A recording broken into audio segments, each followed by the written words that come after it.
Hello my fellow angels and demons. It is Pride Month once more, and this time I decided to be more on the educational side of things. I might still do a Pride speed paint if I can, but I at least really wanted to do this video. Ever since Jaden Animations made her video of being not straight, where she revealed she was Aro Ace, which I'm super proud of her for, she's amazing and deserves the best, I got the urge to make a video talking about the asexual and aromantic spectrum, since I don't think there's a video talking about it yet. I mean, there are videos talking about asexuality and stuff, but I don't think I've seen a video where it talks in depth about the micro labels of things, if it makes sense. Please correct me if I'm wrong. So, about a month or so ago from writing this script, I made a community post asking if you guys would be interested, and while I only got 58 votes for it, the majority of them were really up for it, so I decided to go through the idea after all. I really enjoy talking about LGBTQA+ stuff anyways, all of it, and well, I know not everyone has the time or energy to do research on it, especially on the aspecs and aerospecs. So if I can teach you something in this video, then all the work I'll put in making this video will be worth it. Now, while I've done my research as best I can, I am still just a human and can make mistakes, so if any of you who know the subject more than I do, please correct me in the comments if I ever explain something incorrectly in any way, shape, or form, or if I forgot some orientations that are in the spectrums and thus forgot to mention them. I'm just doing my best at explaining what I understand as best I can. I'm also not here to necessarily talk in depth of the history of each or what the colors mean. I'm just here to say, here's this thing and its flag, and try my best to explain. Some of them have both flags, I don't know if they're always official, and there were some that seemed to use the same flag. You'll see what I mean later. I also don't necessarily have life experience on all of them, but if any of these resonate with you and you're comfortable enough to do so, then feel free to share your own experiences down in the comments. I also ask all of you to be kind, respectful, and open-minded while watching and commenting. Before jumping in, however, I just want to remind you that someone can be asexual without being aromantic and vice versa. Being one doesn't necessarily mean you are the other. I'm gonna do a little chart like Jaden did, and as she explained herself, someone can experience romantic attraction and no sexual attraction, someone can experience sexual attraction and no romantic attraction. It can also fluctuate and change, as we'll see later on. A lot of people feel both attractions, and as most of you know, I don't feel either. Another thing I want to mention is a misconception some people have about asexual and aromantic people, and is that all aces and aros want absolutely nothing to do with intimacy, romantic or otherwise, which is not true. Some are, but some aren't. Some asexuals are sex positive, aka open to physical intimacy for various reasons, and the idea of doing it or the mention of it doesn't make them uncomfortable. Some asexuals are sex neutral, aka just neutral about it, they don't really care about it, and it doesn't necessarily make them uncomfortable, but they also don't actively seek it out. And there are sex-repulsed asexuals who are completely disinterested and or uncomfortable by the idea or the mere mention of it. Same goes for aromantic people. Some are open to romance, some don't care, and some are repulsed by it. There are many different ways of being asexual and aromantic, and that is why I'm making this video. With that all of the way, this intro is already long enough as it is, so let's dive in. So the first ones we'll talk about here are of course asexual and aromantic. Asexual means experiencing little to no sexual attraction to other people, and aromantic means experiencing little to no romantic attraction to other people. So an aromantic person most likely doesn't develop crushes on people, or want to be / feel the need to be in a romantic relationship. And an asexual person will look at someone and just not feel the urge to be physically intimate with the person. Okay, I'll just go a bit off on this one and state briefly my experience as an aro ace. I've never crushed on people. In fact, what I thought were crushes were actually something called squishes, or a squish, which is the platonic equivalent of a crush. Basically, I looked at someone and went, oh wow, I really want to befriend this person, they look awesome, instead of, oh wow, I really want to get to know this person and maybe go out with them. I've also never looked at someone and thought to be intimate with them, physically or romantically. I have no clue how it works. It's still very much a wild concept to me that people can do that. I can look at people and say they're cute, handsome, pretty, etc. because they are, but the thought like ends there. I'm still shocked to know that calling someone hot doesn't mean this person is very aesthetically pleasing to me. And this is why knowing the difference between romantic attraction, sexual attraction, and aesthetic attraction is really important, folks. Anyways, I'll go on to the next one before I go off forever. The next ones I want to talk about are demisexual and demiromantic. A demisexual person will not see another person as someone they want to be physically intimate with until they share a close bond with them, and a demiromantic person will not see the other person in a romantic way until a close bond is made. Before someone asks, no, it is not the same as what allosexual and aromantic people feel. From what little I can understand, an allo person will look at someone they're interested in and will want to be closer with them. Some allos may already want to be intimate romantically and physically with the person, and there are allos that need time to get to know the person, and that's where things get complicated and why a lot of people have trouble understanding the difference between this and being demi. A demi person literally does not feel any attraction, romantic or sexual, depending on which they are, until a close bond is created.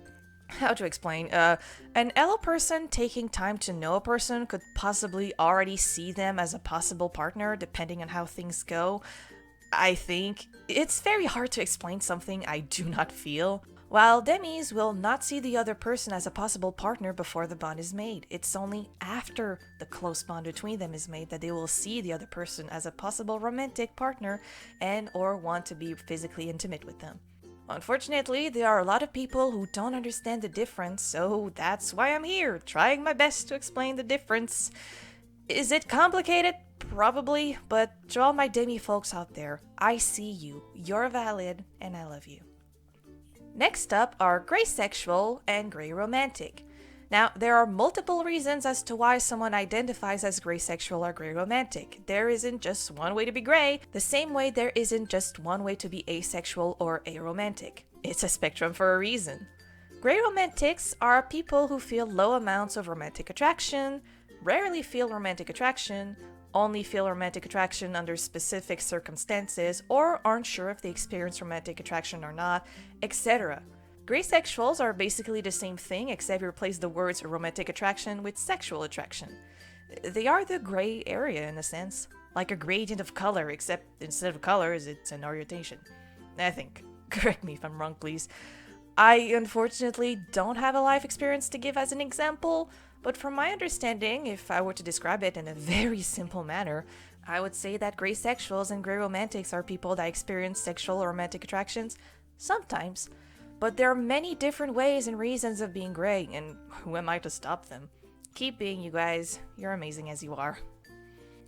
Alright, so these were the most commonly known within the spectrums. Now we're starting to get into those less known and talked about, some of them being very specific.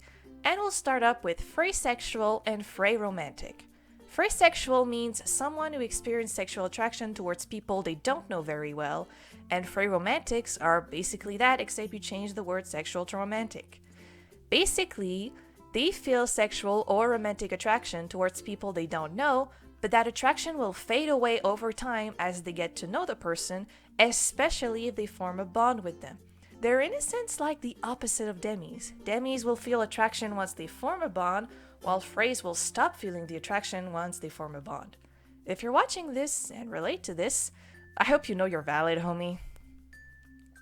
Next up are Recepsexual, Recipromantic. I don't know if I pronounced that right.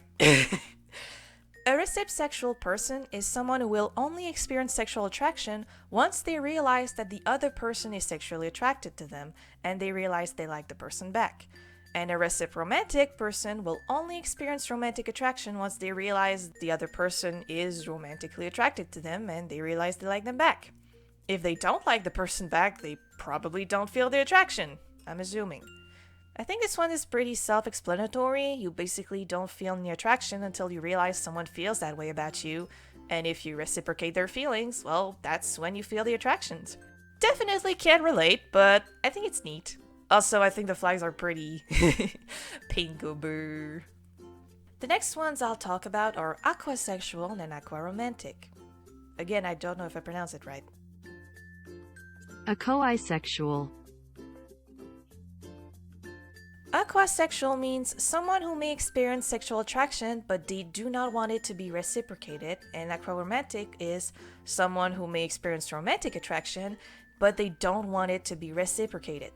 They're kind of the opposites of Recisexual and Agroromantic in a sense.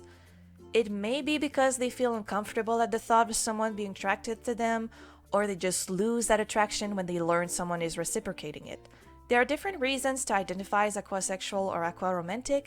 Some it's because they lose the attraction when reciprocated as stated before. Some is because they feel the attraction but they prefer not to act on them. Some fantasize about intimacy but only in theory because they would get uncomfortable in practice, and other possible reasons. No matter what though, as I said many times and will continue to say it throughout this video, you are valid. This one is also one in which I really like the flag colors, they're so pretty. Copiosexual and Copioromantic. Copiosexuals are people who don't experience sexual attraction but they desire a sexual relationship, and Copioromantics are people who don't experience romantic attraction but desire a romantic relationship. From my understanding, this simply means someone who really likes the idea of a sexual or romantic relationship and wants to be in one even if they don't feel the attraction. Wanting to be intimate physically and or romantically with someone, but never experience crushes and whatnot, in a sense. And I feel like a lot more people than we think can relate to this, it just didn't know a term existed for it. If you're one of those people, then I offer this to you. Your feelings are real and they matter. Now, the next ones are different. They're also two of the few flags in which I couldn't find the aromantic spectrum version of them. The reason I talk about both at once is because they sort of go hand in hand by being the opposite of one another. Plasiosexual / plasioromantic and Iamvanosexual / Iamvanoromantic. A bit of a mouthful, I know. The first one means desiring to perform physical intimacy acts / romantic acts on someone, but doesn't want to receive them, while the second one is the opposite, doesn't desire to perform physical intimacy acts / romantic acts on someone, but they want to receive them.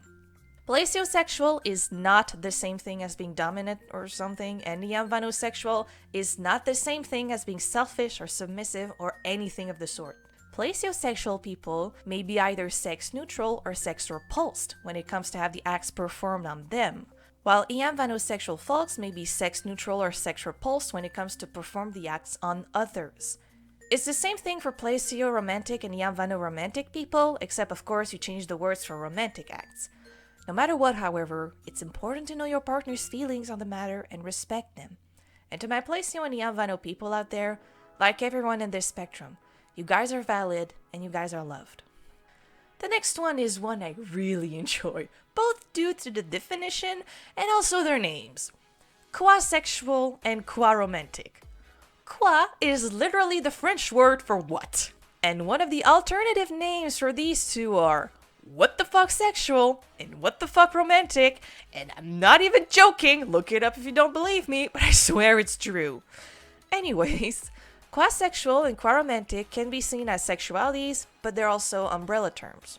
Quasexual and Quaromantic, in simple terms, mean being unable to tell if you feel sexual / romantic attraction or not, or just not be able to make the difference between them and the other types of attraction.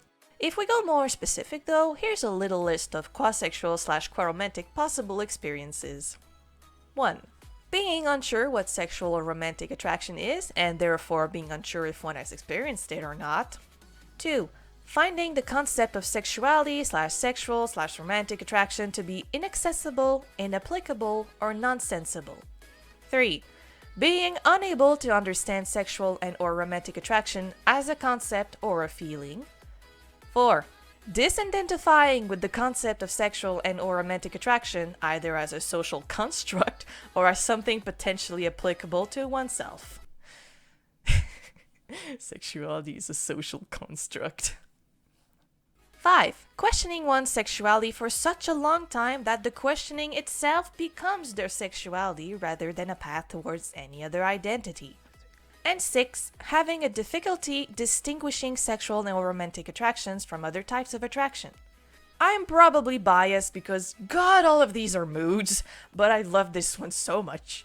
To my other folks who felt most of these or all of these to their core, I hear you, and you're doing great.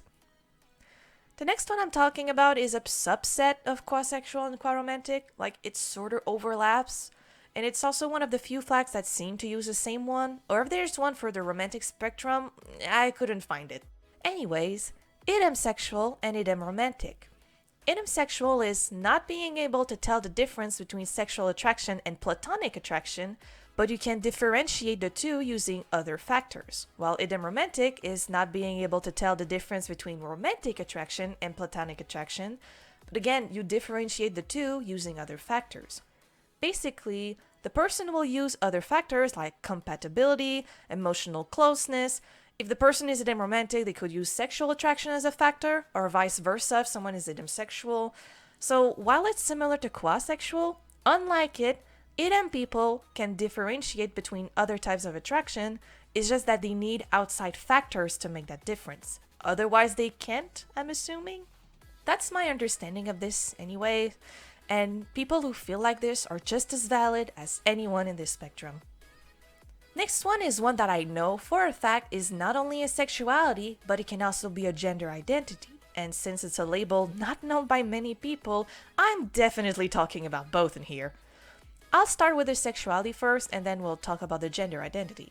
So, Novi sexuality, but it can also be separated in Novi sexual and Novi romantic if you prefer, means in simple terms, your sexuality can't be explained with words, or rather, feeling complicated attraction, or lack thereof, in such a way that it's difficult or even impossible to fit into one word or term. This is for my fellow people who have looked into so many different labels, but couldn't find one that fit them 100%. Now, of course, labels are here for people who want to use them. It's also perfectly okay to not use any labels. But there are people out there who want to have a label or word on how they feel and might feel so frustrated that they weren't able to find one label that fit 100% because they couldn't explain what they felt. Now, those feelings about one's sexual orientation can be felt toward one's gender identity. And this is where we'll talk about Novi Gender, a gender identity used for people who experience having a gender that can't be described using existing language due to its complex and unique nature. The wording isn't quite the same, but the same way Novi sexuality is a sexuality that can't be explained with words, Novi Gender is a gender identity that can't be explained with words. I learned this label while researching about gender labels, so I'll simply read out loud the deeper definition I had found.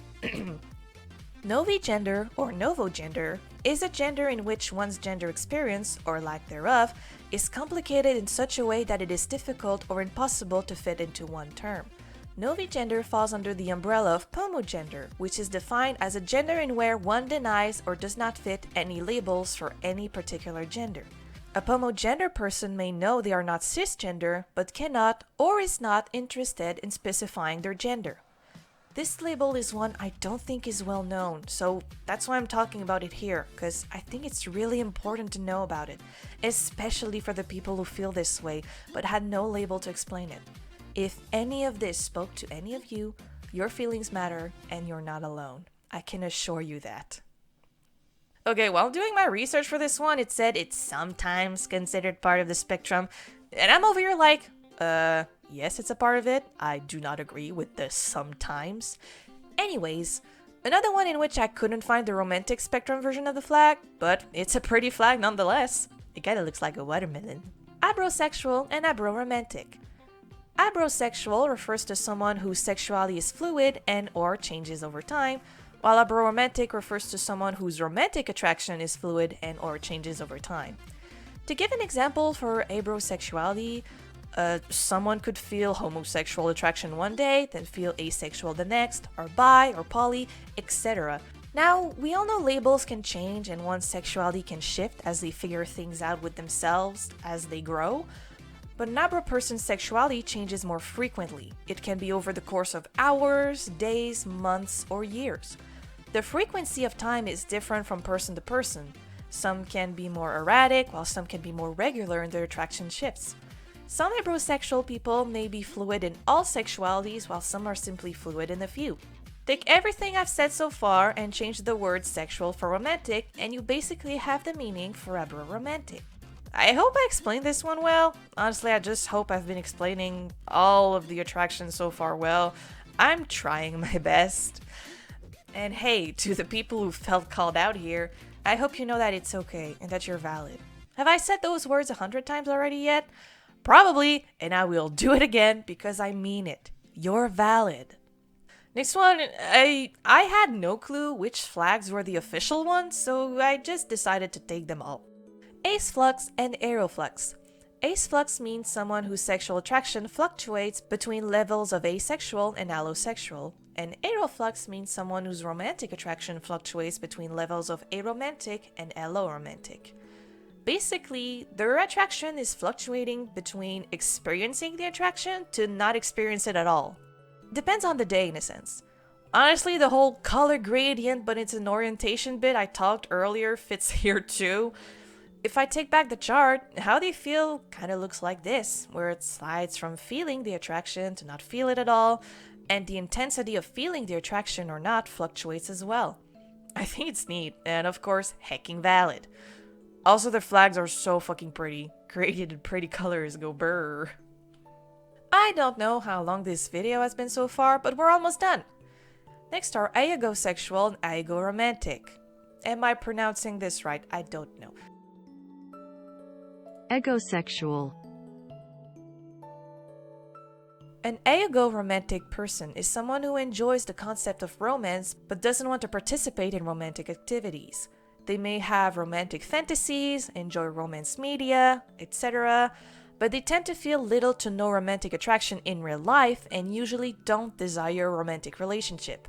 Take what I said and switch the words with physical intimacy and you have basically the definition for agrosexual.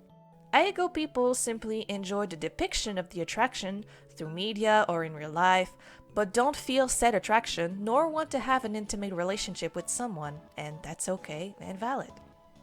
We finally arrived at the last one, or at least the last one of the list I have. Again, if I missed any, please feel free to comment about it. I'd love to learn about it.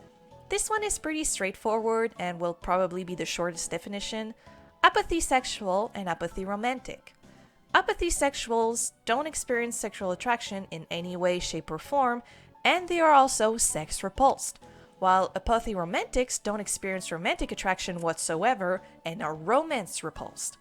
So they do not feel the attraction, and the idea of it, conversations about it, etc., are things they're absolutely not interested in and or make them uncomfortable. So please be respectful of those boundaries. It's important.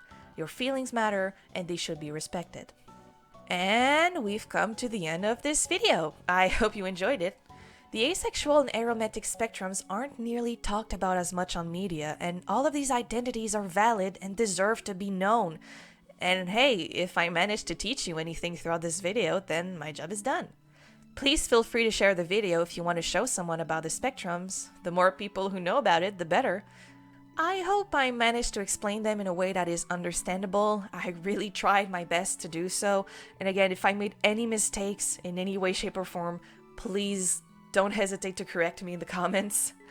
Also, let it be known that while I present the labels within the spectrums, whether you use them or not is up to you. If you relate to one of these labels but still prefer to identify as ace or aro or both, then it's okay and valid too. Only you are allowed to decide which labels to use or not use to describe yourself. Thank you so much for watching to the end. Happy Pride Month, and I'll see you all in another video. Bye my fellow angels and demons!